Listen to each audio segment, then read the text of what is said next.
Going to show you how to change your air filter on a 2012 Kia Rio. Your air filter here actually doesn't really require tools to take out. There's just two clips. There's a clip here. There's a clip here. All you're going to do is pull that open. And then there's retainers here and here. You just pull out. Then you'll have your air filter in there.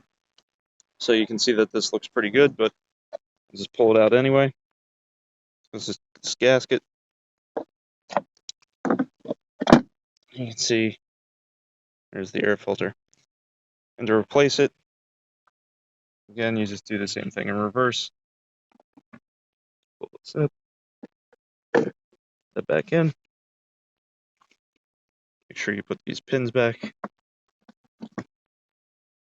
And just snap those back on.